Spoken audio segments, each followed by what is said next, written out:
Hey there, welcome to episode 94 of the Quaggling Sand audio program. I'm your host, Dan Hugo.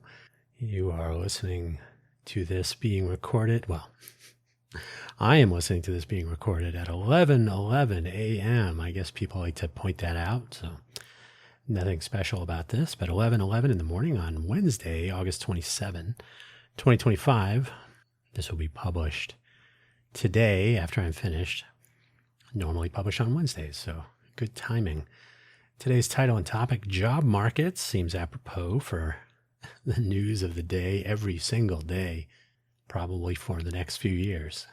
Quaggling sand, if you're not familiar, is a technical term. It refers to the sensation of circulation returning to what is usually a limb, a hand or a foot, maybe even a leg or an arm. If you've been sitting funny, as they say, laying on your arm, kneeling or sitting in a strange way on your legs, maybe spending too much time in the restroom reading the news of the day. Who knows? Could be anything, but some people call it pins and needles, the return of circulation, the quaggling sand.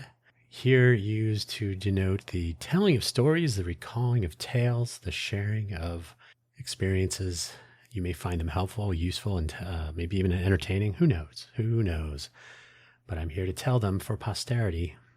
Maybe you will be one of those who will hear them.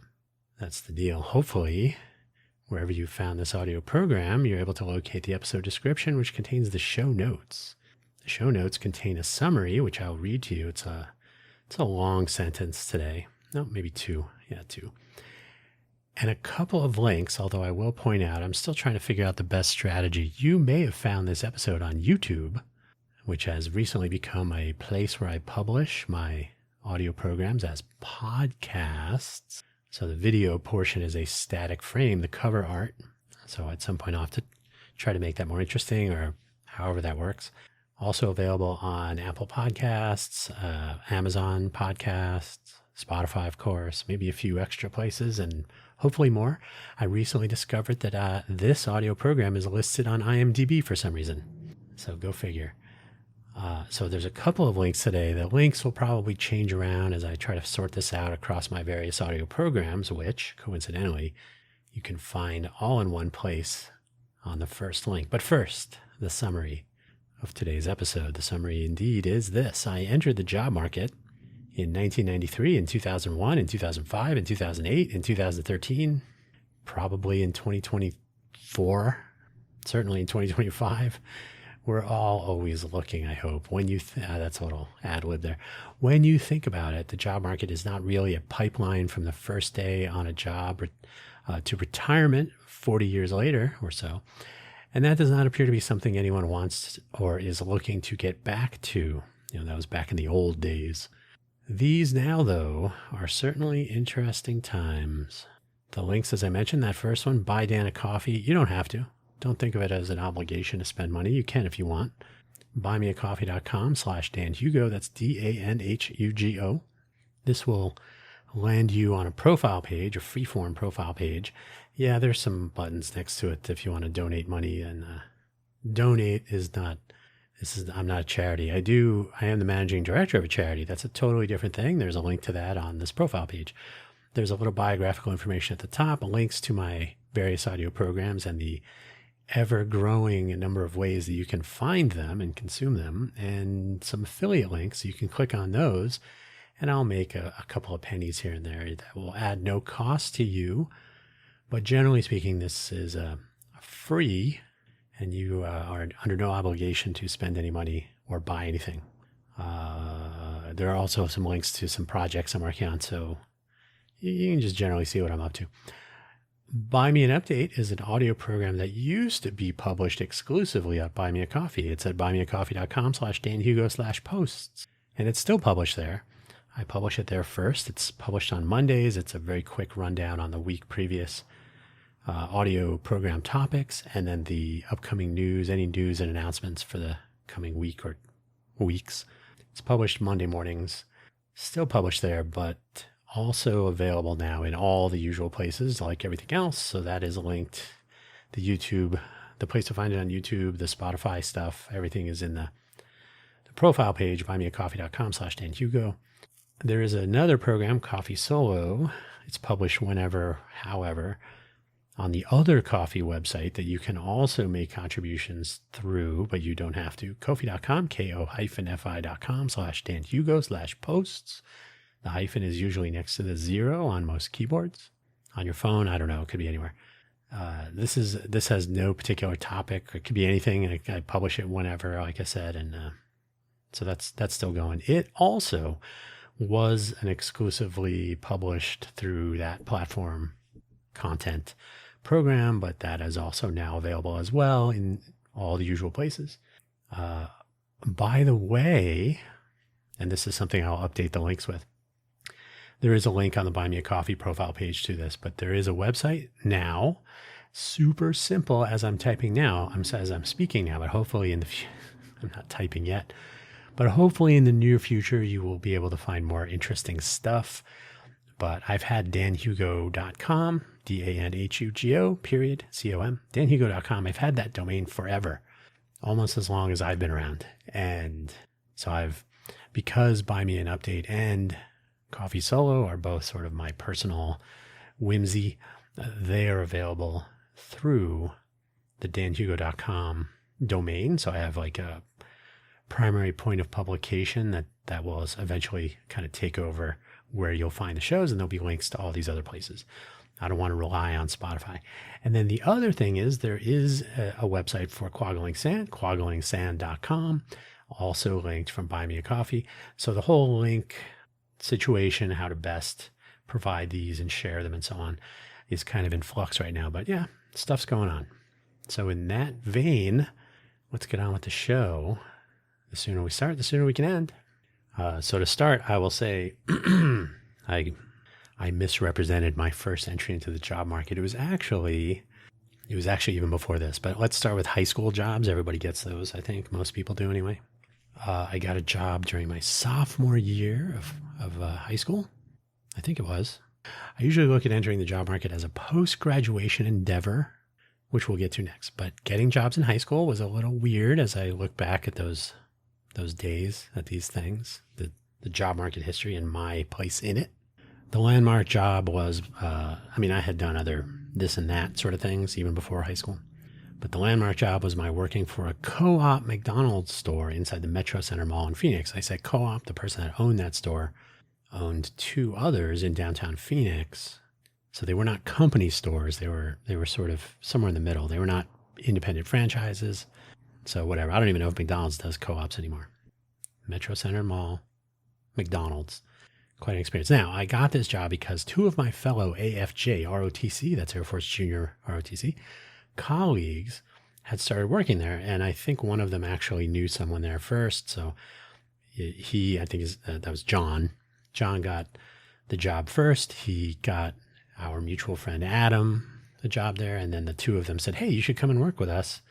It would be fun. It would be like the three blind mice. So I started working there. It was pretty easy. It wasn't much of an interview. Oh, you know John and Adam? Okay. They're not so bad. So they pulled me in. It wasn't a major challenge. I rose through the ranks, so to speak. Started out at $3.35. I think I left making something like $3.95 an hour, $3.85 maybe. The big dollars. It was in the late 80s, so that was a lot of money back then. Regular gas for my Volkswagen was 79 cents gallon. So it was not a major challenge working there, but it was maybe an indication that would be apparent later that it is indeed who you know, whether it's McDonald's or something else entirely. Now, I don't know if I would have been able to get a job at this McDonald's just walking through the door. Maybe, probably. I mean, why not? It turns out the Metro Center McDonald's was hiring high school students like mad. So there would be a couple of other students from my high school, a different John and Lloyd, maybe a couple of others. And then there were other students from nearby high schools. So it was a lot of high school students. That was good and bad.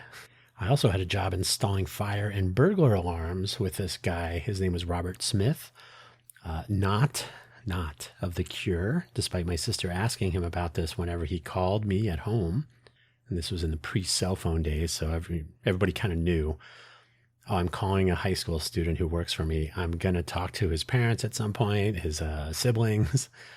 who knows? So not a dramatic or a series of events there, circumstance.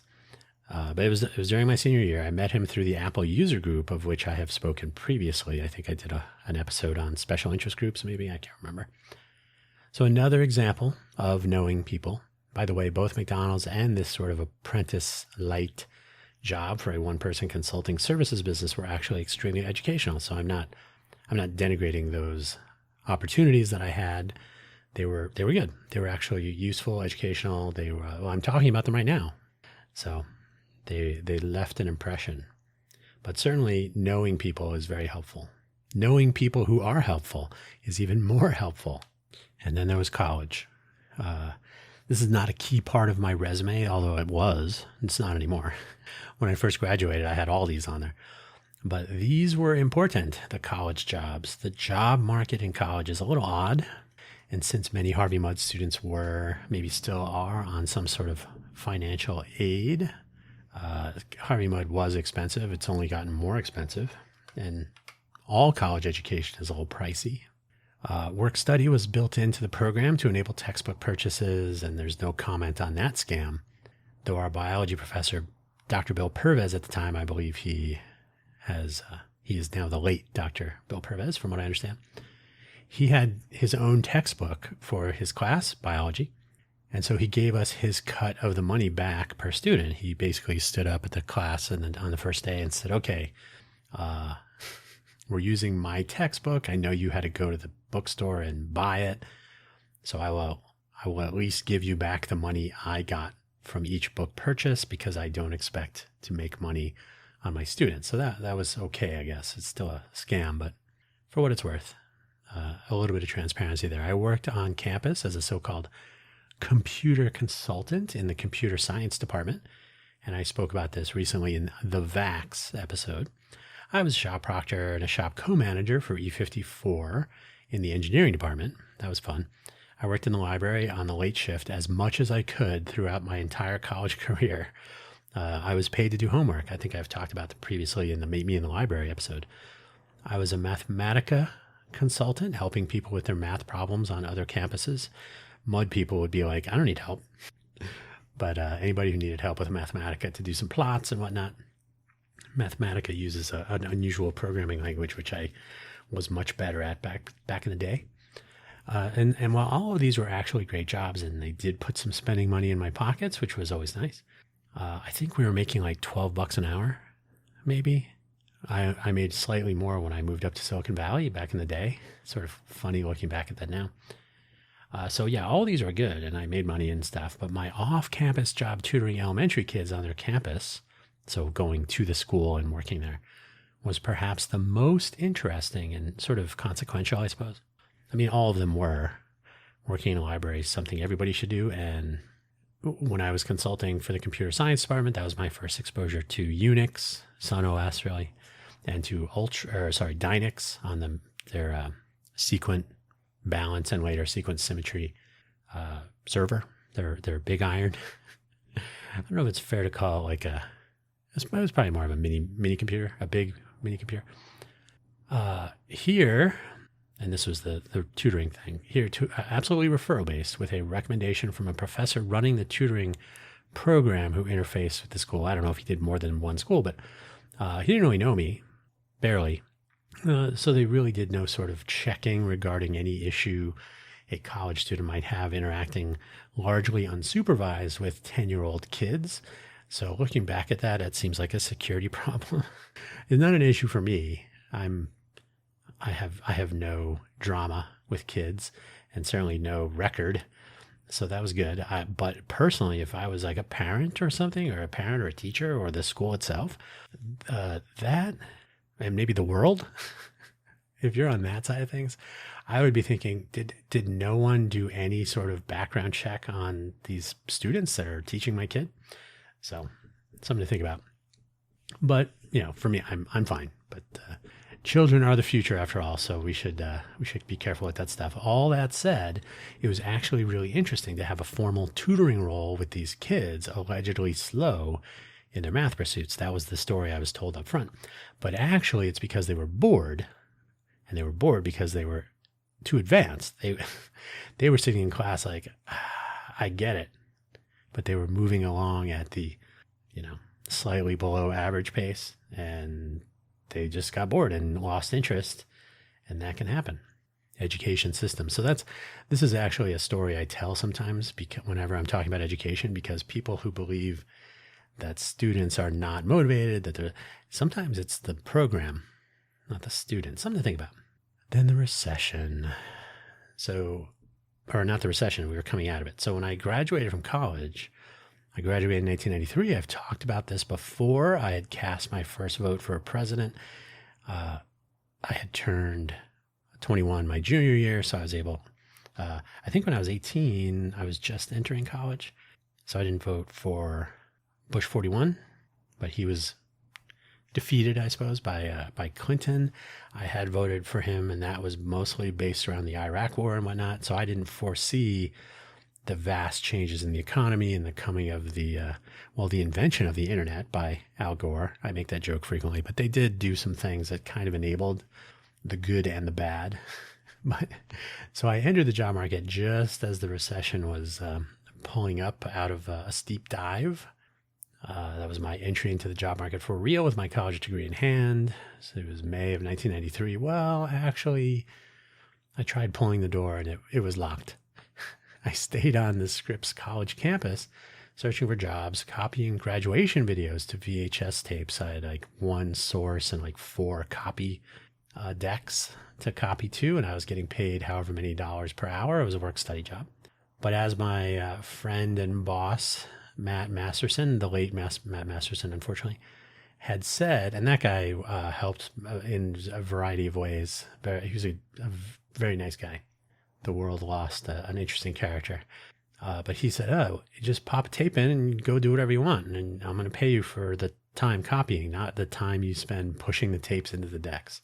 That seemed like a pretty reasonable at the time. So I was able to pay my very cheap rent. We had a discount on a gym membership that I was taking advantage of at LA Fitness. I was eating Thai food now and then, and we were encouraged to make use of there was a fax machine that we could use. Remember fax machines? And any other online resources, and either individually, like we had free use of the computers and the internet as it was back then, and so on. And most importantly, the Career Planning Center to pursue our futures in this crazy world. The Career Planning Center was operated by one Karen McAndrews, the person who ran that center, who may or may not be still around. Sorry, who knows? She's not in that job role anymore. She was about as helpful and supportive a person as anyone could ask for, especially in a role like that, especially in the economy of the time. If there was ever a case where someone had found their calling, this was probably it. She was something of a rock star, always helpful, always proactive, always looking out for people, like a super connector, but she was actually paid to be a super connector. You'd get a call, or maybe during the school year, you'd get a note in your mailbox. Hey, I don't know if you're looking for something in the summer, but this came up and it might be something that kind of stuff. Just really very proactive. The kind of person that the job market of today really needs. And she probably wasn't posting, or she wouldn't be posting to LinkedIn, hey, let me write a weird story with odd paragraph breaks. I'm a big fan of LinkedIn. I was referred to General Instrument in San Diego for an interview as a mud grad. Sherilyn, I believe was her name, from the previous year. So she had graduated. She was working at General Instrument for a year, and then she was going to relocate back to her hometown in Canada. She might still be there. I don't know. I believe there were 3 of us that were referred. One of the 3 of us, Jeremy, did get the job. We were all interviewed on different days, so it wasn't like we all went in at the same time. There was no group effort. It wasn't like a team sport. But anyway, so he would get the job, and to this day, I do wonder how vastly, and I do mean vastly, different everything would have been for me if I had started my career and worked in San Diego, where the job was, instead of heading north. I'm drinking some yerba mate tea, by the way.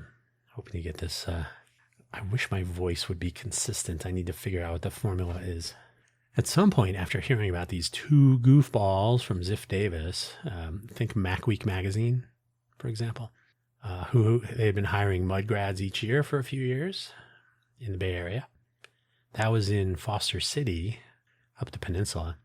They had moved to Supermac in Sunnyvale, and they were hiring people. They hired several of my classmates who had just graduated with me for summer. One of my friends who I had had the summer job with in this engineering stockroom the previous summer, his family lived in San Jose, so he was there for the summer anyway, so he got this job before he would head off to grad school. Some other people were there. Let's see, one or two other people were there. They were working there, but then they left before I joined. And everybody was kind of between graduating and then going off to grad school or going on to whatever they were going to be doing. They kind of got a little summer gig. So I had received a phone call or two. Hey, are you sure you don't want to work up here? I'm like, I really wanted to try to find a job. I had not yet become wise in the ways of personal referrals. Eventually I gave in. It had been like 6 weeks, it had been at least a month of copying videos. I think I was probably done by then. I said, okay, the job offers are not rolling in. Maybe I'll call. So I ended up having a phone interview with one of the two goofballs. I will say the two goofballs were Bruce and Andrew, and I'll leave it at that. If you know, you know. If you don't, it doesn't matter. They got me a plane ticket. I stayed on a relative's couch in Saratoga. He gave me a ride to the work, to the site for my interview. And I had my interview with a few people. I would find out later after I got hired that I basically had to convince them not to hire me because of the whole mud track record, and my referrers who were like Dave and Jason and Dean, I think, and maybe one or two others. And only Jason was still there when I started working. I started working at Supermac in July, I think it was July 17th, 1993. So my job search adventure was a couple of months, and in today's environment, that's like 10 seconds. It was a good experience. So and Jason would be my first roommate in our double master, which I talked about last week in the dwellings episode. So yeah, the through line is pretty easy to follow, I think. Then there was the dot bomb. I did my first tour in Silicon Valley, about which I have created an entire episode in the past, from 1993 to 2001, with a variety of fascinating and educational experiences. And by the way, I have stepped through them, sort of like running through. I think I actually opened up my LinkedIn profile and just read through and commented on each thing. But I am pondering doing a deeper dive into some of the actual educational circumstances that I could pluck from each scenario, employer, between jobs, the search for. Good times. That's another episode in the future for posterity, so it may or may not be actually interesting. I'm talking about things like getting handed a pager at Supermax, so I would always be available, and not thinking, wait a minute, I don't want to be always available. And the world has shifted to cell phones and remote work, and but it was that first realization. I said, oh, hey, I must be somebody. I have a pager, and I really should have said, hey, I'm not getting any extra money for that. As history shows, the dot-com days were reaching their end. This was 2001. As was my love for the place. I did really want to be there for most of the time I was there in Silicon Valley, as I've probably mentioned in those other episodes, but it was just getting weird and unpleasant, a little bit sad. Kind of the energy was, the air had been let out of the balloon, maybe, I don't know. And while I was offered a full-time job at the dysfunctional Leapfrog Toys, the educational toy company for which I was consulting, my desire to and plans to depart Silly Valley for Phoenix were pretty much set. I finished moving back to Phoenix. I mean, technically we lived in Glendale, but the Phoenix metro area. I finished moving to Phoenix in August of 2001. Right, yeah, foreshadowing. August, right before September 2001.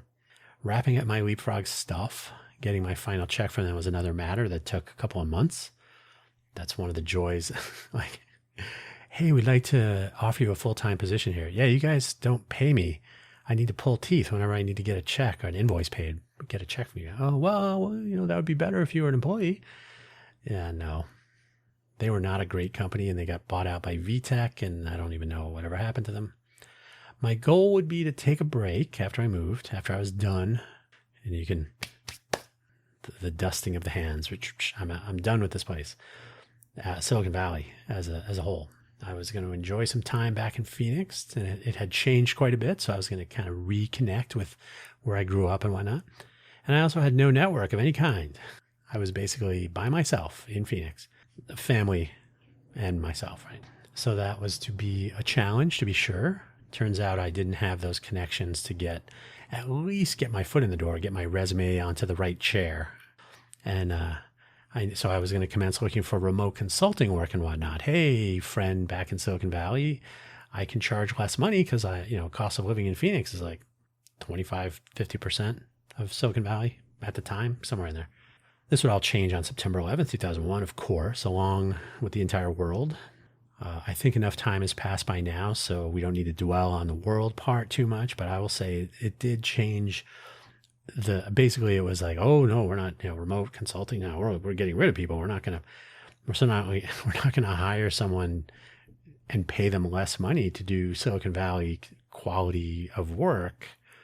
That would be too sensible. So we're just backing off all sorts of plans. And then the notion of traveling to interact with people in person was kind of iffy for a little while there. And so really, really a wrench in my plans. And no, that's not what September 11th is about. But again, no, enough time has passed. I'm just telling you about the impact it had on me. Me. I was using the tools of the day, which were Hot Jobs, Monster, new ones like Indeed and Simply Hired, and any other method to get myself out there. Posting my resume, refilling out, like, hey, here's a job application you can fill out. Go ahead and type in everything that's on your resume into these little form fields and send us your resume as a Word document. At some point, I printed out a few pages of a job application history, all the roles I had sent my applications in for. And I think that was only on Hot Jobs. Monster was a different list and so on. A sort of look, I'm trying, and it was ugly. Do note, this was in those old days. Automation of the job application process today has only gotten worse with the advent of artificial intelligence tools on both sides. I think people are submitting customized resumes and maybe even cover letters that are AI generated. And then is there a person ever seeing these things? By the way, that's why they always wanted your resume in Word, because they were going to take your name off of it. They were going to put it into their system, and they were going to use their tools to try to match you with jobs automatically and then send it out and get paid for every hour you worked on a consulting basis or some ridiculous referral fee for a full-time referral. So just a racket. Yeah, anytime I saw that, send us your job in Word, I'd be like, nope. No, I would send it to them initially because I was more interested in getting paid, but that is a racket, and it's only gotten worse. It's only gotten orders of magnitude worse. Today, I hear or read about them applying to thousands of jobs. Remember, I printed out a page with probably 100. Thousands. I saw something the other day, 6,000, getting 0 responses. You couldn't possibly do that as a normal person. Automation is the only way you could do that. I was getting only a mild taste of this in my 100 or 150 or whatever it was total job applications, getting mostly rejected. But I did have a couple of interviews. I did have one interviewer laugh at me when he asked for my salary history because I told him what I was making in Silicon Valley. So he laughed, you're not going to get that here. You didn't ask for what I was looking for. You asked me what I used to make, and I didn't do any adjustments. So lesson learned, do not be honest about salary history from Silicon Valley if you're in other places. Yerba mate, it's a acquired taste. I'm finally figuring out how to brew it so it isn't horribly bitter and awful. Start with a lower temperature.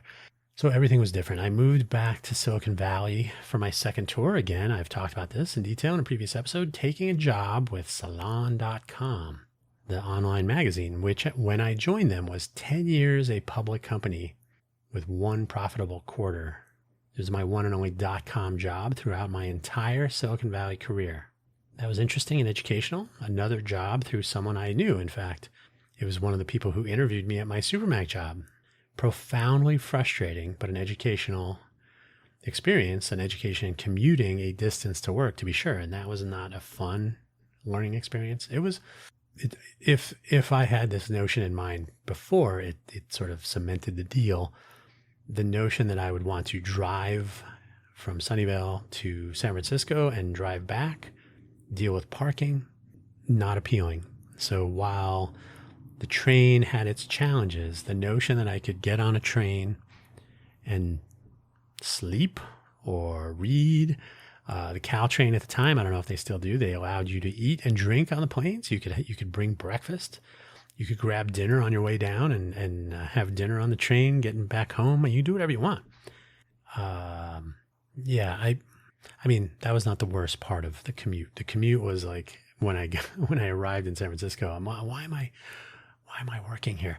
So it was interesting educational, and the person that hired me from Supermac would later tell me, when you were working at Supermac, you should have been yourself. When we interviewed you, you were like checking all of the textbook boxes, but you gave no indication of who you were. And he said, yeah, we were going to hire you anyway, but so that was sort of interesting to hear years later. Salon, though, was not for me. I commenced looking for other things and departed after writing my Jerry Maguire letter about how much fewer clients, how important it was for a web magazine to spend their time on publishing and not the platform on which they were publishing. So they were developing and maintaining their own a mess of a content management system. I said, you should use something off the shelf and not pay for ongoing development and all the bugs that ensue. And so they eventually did that, not because of me. And if you are a Salon fan, by the way, I worked there when Joan Walsh was the editor-in-chief. She's nice. We don't agree on many things, even though I think we both lean to the left. She's farther. Anyway, those are the times. The value of a friend in a colleague network, and a college network really, has never been more clear up to that point, as looking around for gigs and roles was substantially more challenging without having an in somewhere. And since I had moved away and come back, most of the people I knew had kind of moved on and shuffled where they were, and I wasn't in touch with them. And LinkedIn had only been around since 2003. This was now 2005, 2006. So it was still a matter of connecting with people. I didn't have thousands of LinkedIn connections to dig into as people do now. It was not impossible, but I did this. I did this and that. But I was commencing my search in the absence of a deep network of a lot of connections. So I was doing the consulting stuff and whatnot. It would end up, though, that someone who had an office full of action figures and other toys in pristine condition, so all boxed up, when I was working in the Newton group at Apple, would be my in at Palm. And this came out of nowhere. I can't even remember how I came across him. I think he was still at Apple, maybe. We ended up meeting up at Mariani 1 in the parking lot. And he said, hey, I'm moving over to, fill in the blanks. And there it is. And so eventually I would start working at Palm. I had a really successful time there. Kind of made a name for myself quickly. And then that led nowhere. And Palm became problematic, and Palm is not around anymore. So they burned twice as bright, but not even half as long. So such is life. Basically, the entire job market of Silicon Valley between 2005 and my departure after a house fire in 2013. So 2005 is when I moved up to work at Salon. So in my second tour, it was a completely different beast, not helped in the slightest by my the so-called recession around 2008-ish. But again, my lack of continuity didn't help. It wasn't a job gap. It was a residence gap. Like, hey, how come you didn't stay in Silicon Valley? What gives? The friend and colleague networks were essential. Mine had withered, and it was a tough time. I would not have hoped in any way for a fire. So I worked at Palm after 2008, obviously. Not obviously, but I think it was 2012, 2011, somewhere there. I think it was 2010. And then I would work at Jawbone with several of the Palm people. That was a different story, but again, a weird job market. So I took what I could. I would not have hoped in any way for a fire. I sometimes wonder where things would be, just like the San Diego question. If there was not a house fire, I was kind of losing traction on the hill, trying to find something to do in Silicon Valley. It was just getting too weird, if that makes sense. It was total chaos though, with the fire. And if chaos is opportunity, though, I would like to think that the move to Vegas was both chaos and opportunity, although maybe more chaos than I was really planning for. But yeah, that was the end of my Silicon Valley second tour. Was definitely an experience with a tough job market, specifically in my field, and that probably really arguably has not changed since. But timing is everything. When I moved to Vegas, 2013, August, so 12 years ago, I'm gonna say that again if I don't remember because it's in my notes here. When I moved to Vegas, so the Downtown Project, if you're familiar with Zappos, Tony Hsieh, the late Tony Hsieh, Downtown Project was just blooming. It was just starting to make the news and whatnot. It had been at least a year in sort of pre-production of sorts, and it was blooming, as I like to describe it. And while I was not involved with it directly, it was an interesting thing, and it was interesting to have so many discussions about innovation and companies large and small doing interesting things. Some of them teasing the idea of moving to the Vegas area and then not. Some of the startups that were part of the Downtown Project were interesting to discuss, but it was largely people who were not experienced with doing that and had no idea what to do as a startup. And I'm like, oh, I spent years in Silicon Valley in different sizes and types and schemes and arrangements. And yeah, so ultimately I'm probably better off for not having been too submerged in the Downtown Project. But ultimately this was not so valuable over time to have all these discussions. A good discussion is not a bad thing, but if I were going to value them, if I was going to attach a dollar value, mostly zero. But it did introduce me to the value proposition of Las Vegas as an innovation destination rather than the so-called global innovation hub it believes itself to be today. And this is something that is undervalued, the destination part for innovation, I think. But that's a Cafe Genius Impresarios topic that I actually have covered before. I've talked about it a few times, and I will talk about it again. I had moved to Vegas, like I said, in August, technically mid-July of 2013. So I've been here for 12 years and 6 weeks as I'm speaking right now. And by January of 2014, a colleague from Palm, remember we just talked about Palm, working at Intel, he had actually worked at Apple, but I didn't know him then. He was working at Intel. He was here in Vegas for CES. He reached out to me before he got here, said, hey, can we have lunch or something? Honestly, I don't remember if we had lunch or dinner at Lotus of Siam on Sahara, not the new locations. I think they have 2 other locations. No, the old original, the Thai restaurant, of course. And we decided, and you'd think, Thai restaurant, that's like my home turf. It kind of was. We decided that I could probably help them out as a technical liaison and software architect working in the brand new Maker Innovator group that Larry, my coworker from Palm, was going to be management in. He essentially needed someone who could travel around, do stuff, represent the group, be the technical face of the group, as he described it. And that was the key component that led me to be able to be based in Vegas, because I said, I'm not moving back to California to spend 3 times as much on rent and then never be there. And I was traveling, as it turns out, retrospectively. I was traveling about 80% of the time. So why spend more on a place I was not going to be? So I could travel up there, which I did, to have meetings and so on. But I was also all over the world, which was fun. It was a good time. So I was doing development on products. So I'd go to the labs I went to the Arduino group in Turin. I went to an Intel lab place in Toulouse, France. Of course, Intel in Leixlip, IR5, where the Maker Innovator Group European team was that developed the first product. Hillsborough, hackathons all over the place. So yeah, it was a fun time. I was all over. The foot in the door in this case was still someone I had known from a previous job, although I didn't know Larry that well. That's where I met him, confirming that this was a non-trivial leg up.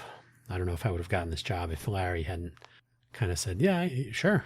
You are an outgoing. He said, I don't have the genes, the genetic background, the genetic makeup to interact with people in a useful way that I have.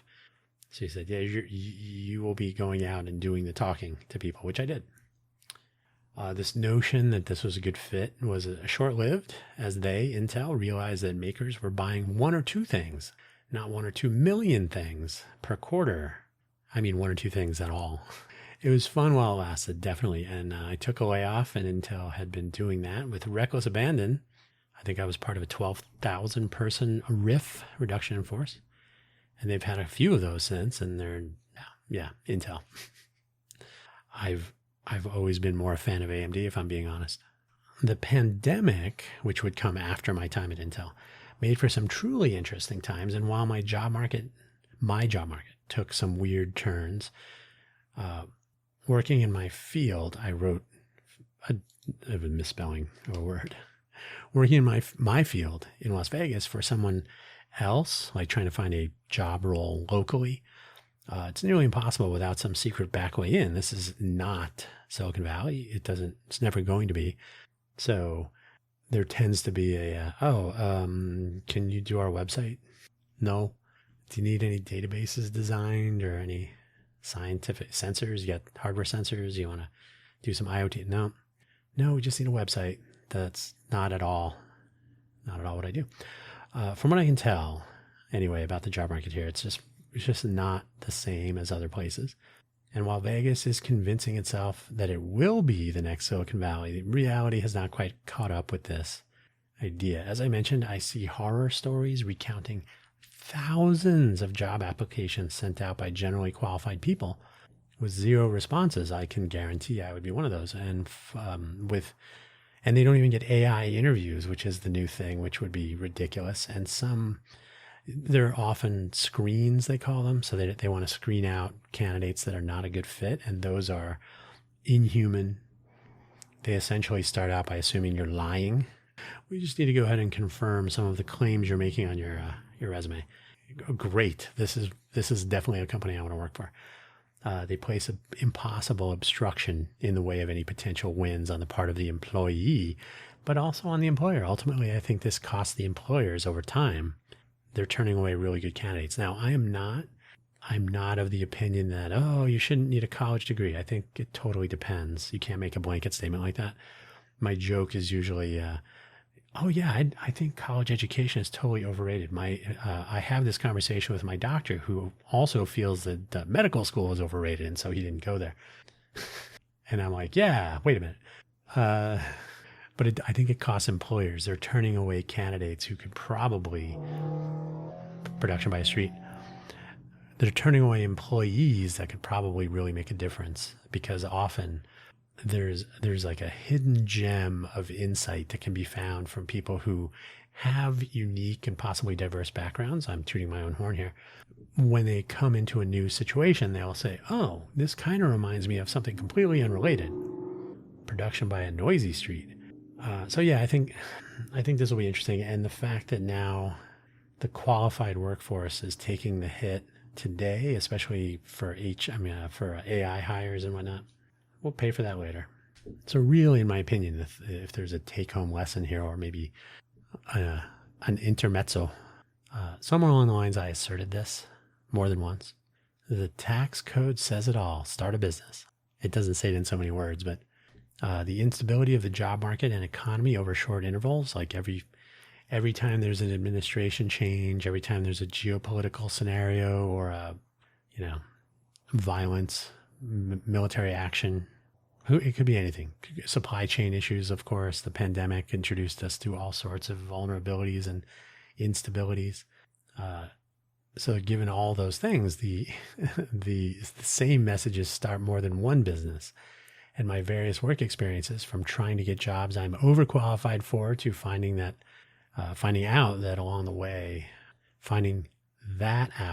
along the way when I work for other people that I'm overqualified.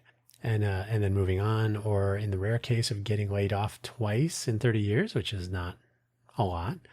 And then a few variants in general, just circumstances that lead me to shake my head and throw my hands up in the air and so on. All arrows really do point away from trying to find work where there is none to be found, working for other people. And by the way, I'm going to call an audible here. I have found that most people have most people have no idea how to specify a job rec. So essentially what they do is, oh, somebody had this job and we need to replace that person. So I'm going to write down all the things that they were doing. And someone who we want to hire will have to be able to do all of those things. So that's where you get these like ridiculous job requirements. Like what?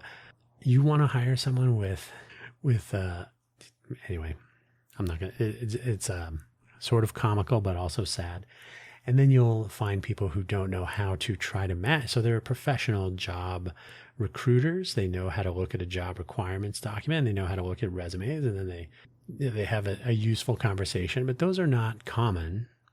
And people that are turning to automation to save money, it's the same problem as having AI do work for, like this doesn't, it only hides the value, and it takes an easy, short, cheap way out.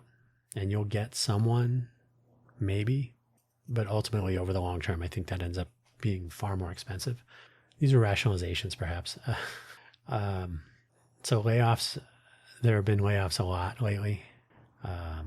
Maybe you, definitely the likes of me working for other people, but layoffs are just dumping more people that are qualified and talented into the job market.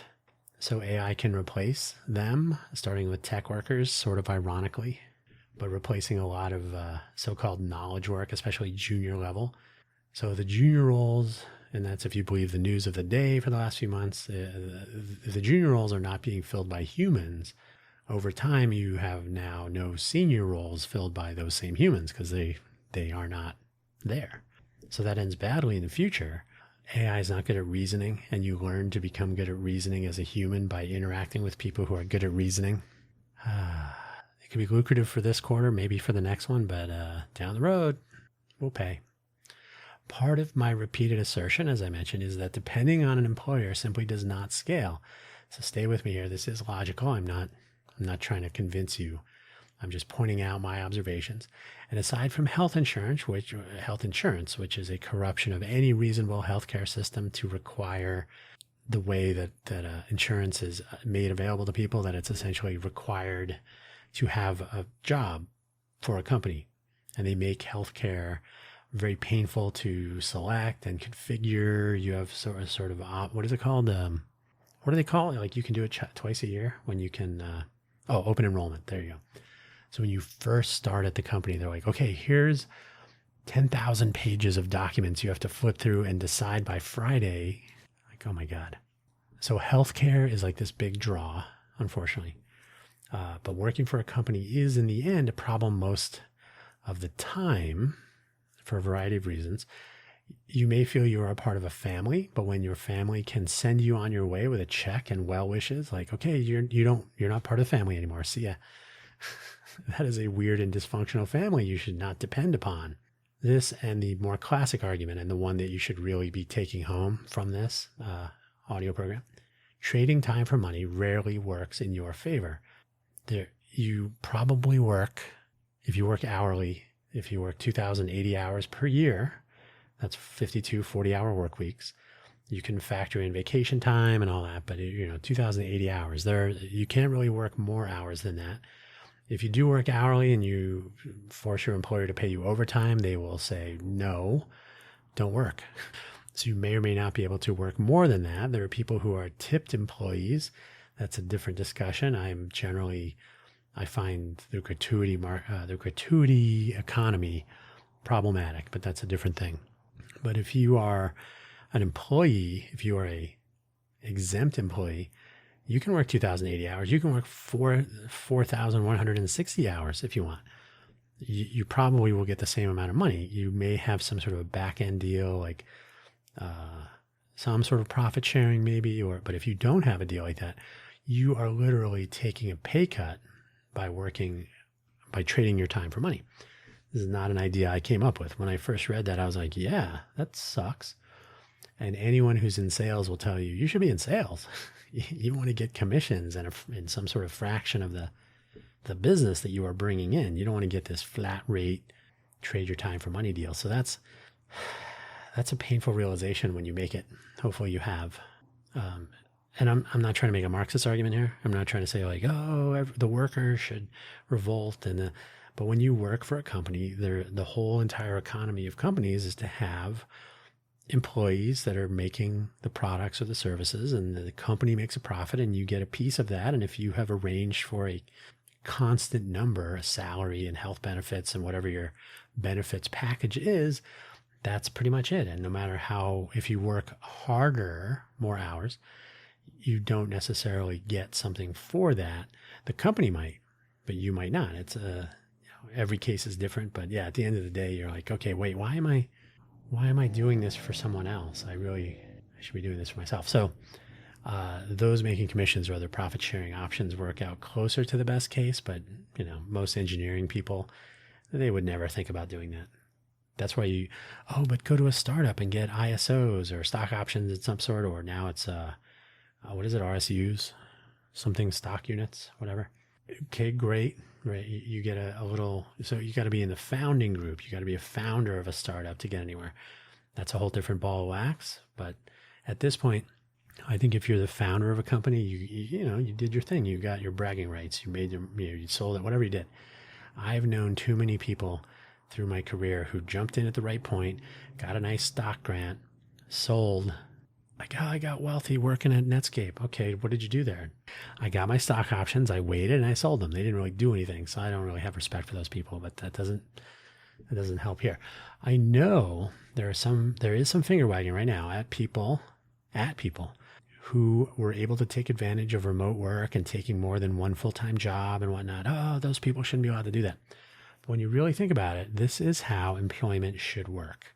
So I mentioned if you're the founding or if you're in the core team of a company, and I'm thinking technical, but it could be anything, right? You and your friend, or maybe just you start a company and you do this from a legal perspective. So you have a corporation of some sort and you have your financial structure and your tax situation, whatever it is, right? So you do all the paperwork and you form a company and you're in the core founding group and you have to be protective of your intellectual property, your business dealings, and so on. So at some point you're like the authority of the company, right? It's your company, or you are in the management team, or you're in the core team, the founder team, whatever it is. But everybody else, like if you can find someone who can get the job done in remotely or wherever, there are some cases where that's great. And if that person has 10 other jobs, but they're still delivering for you and you're getting what you paid for, the finger wagging can go, in my opinion. So a core team to deal with the intellectual property, research and development, anything that might be sensitive or critical to the entity itself. Today, during the founding and the launching and the funding and all that, and into the future, that is for regular employees, sure. But shareholders with a vested interest can be in there somewhere, like in the core or in the first outer ring of that, or inner ring, I guess. Maybe some blood, sweat, and tears in the endeavor. Those people deserve to, they're part of the company. But everybody else, maybe consulting and contract work is the way, maybe even the only way. Right? If you're laying off 12,000 people, Intel, or thousands, as you keep reading about these headlines, why is the company structured like that? And more importantly, from the perspective of myself and maybe you, if you're an employee or a potential employee, why are you so disposable? And why have you allowed yourself to get like that? Oh, because of health benefits. Totally frustrating. But as I look over my 32 years, I think, what, the best case scenario is to work for a company that's doing something interesting and fun, and to use their resources to, make your own thing of it if you can. I kind of did that with Intel. In fact, one of the two goofballs I mentioned, he at one point said, I'm surprised and impressed that you're still at Intel after 2 years. And I said, the only reason I'm still at Intel is that I don't have to be at Intel, because I was in Intel facilities now and then. I spent most of my time in any particular Intel facility at the Intel facility in Leixlip, Ireland. So I spent a lot of time in Ireland. So I said, the only reason I'm still at Intel is I don't have to be at Intel. And when I am at Intel, I've been able to spend time at places that are fun and enjoyable, and people there are fun to be around and so on. So yeah, I think the way forward for most technical people, which I will call myself one of them, is to not be tied to a particular company from which you might be laid off or furloughed or riffed, or however you want to look at it. But essentially each person should form their own. And nowadays with AI, this is probably the way it's going to go. You basically build your little one-person company where you're managing a gaggle of AI tools and automations that can accelerate your contribution to companies, and they'll just pay you like, oh, we need someone to develop this thing. Okay. So you can do the work or you can do the automation of that work. So you deliver the outcome, the product or the service that you have that you're contractually obligated to deliver, but you are not sitting in a cubicle dealing with company politics and whatnot, and then facing a layoff. And they give you a task, you do it, and you move on, and then you don't have to be involved in the company and so on. That should be the take home, and that is almost certainly going to be the near term, let's call it a fluctuation in the way, like all these people that are getting dumped out of companies, they're junior level or more. They all have different levels of experience, but they all have sort of talent and insight, and they've been doing particular focus areas and what they were developing, even as junior developers and so on. And I'm talking from a software perspective, but it could be different perspectives. I think these people can form small startup consultancies and whatnot. There will be a phase in a year or two where everybody who said, oh, I don't even need to learn how to code and I just have AI build my stuff for me. Those people will eventually, like any owner builder, general contractor knows, when the owner builder comes out, you know what? I thought I was going to run my own home construction project. I don't know what I'm doing. And then the owner builder says, okay, more hand, what is this gesture? Rubbing? Okay, let's first undo all the damage you've done. And you make your money on helping people to repair to undo their own undoings. And so that's probably one strong path forward, is to basically deal with the fallout of all the stupid decisions that are going on right now. But yeah, I really think that the future for tech development at scale, not founders and co-founding teams and the core teams that are going to build this stuff. And it could be other, biomedical research especially has a lot more need for human participation, lab technicians, lab workers in general, the actual research scientists, the people that are doing the creative work, the reasoning component that AI is not good at. But yeah, I think there will be more need for, in many areas, including mine, a need for independent development on a contractual basis. Some sort of expertise will be made valuable through companies that said, oh, we don't have staff anymore, but we need to accomplish A, B, C, and L.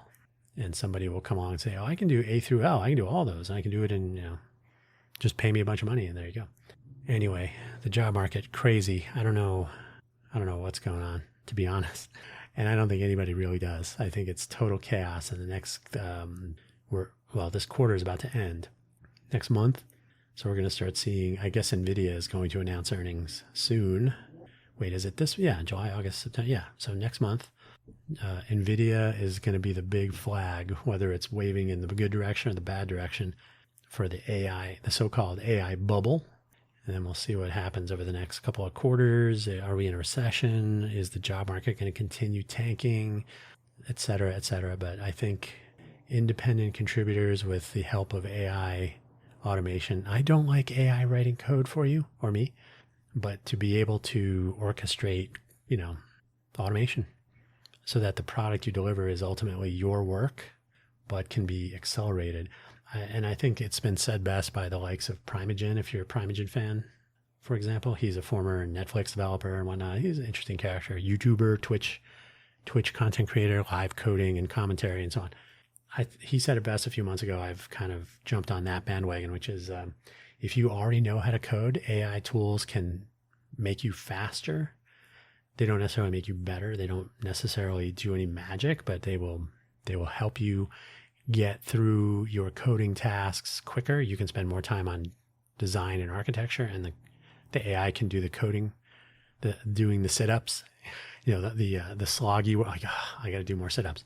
If you are a book author and you're having AI write your book for you, that's not good. If you are a coder and you're having AI write your code for you, that's not good, unless you go through and say, okay, this is a starting point. You've created an outline for me, or you know what I mean? Like you use it as a tool, not as a replacement. So tool to accelerate your work, replacement, not as good. But if you don't already know this stuff, then AI is wow, production by a very noisy racetrack. But if you don't know already how to do this stuff, then AI is going to going to cause problems. So we're going to have to weather this storm with a host of other perfect storm elements in the mix, and we'll see what happens. But that's all I'm going to say, because it's already been just slightly over an hour by my clock. I didn't think this was going to go this long. I thought I'd be in by 40 minutes. I'll truncate some silence. It'll probably be right around an hour. Don't forget quaggling.com. As I'm speaking right now, it's not a pretty website. Do you remember me saying I'm not a web designer? If you need more proof, visit ffstalk.com, danhugo.com, cafegenius.org. You'll know. They all look the same. So that's all I'm going to say about that. Thank you for listening, though. quagglingsand.com. I should just go with that link. That'll be the link of the future. That's it. Thanks for listening.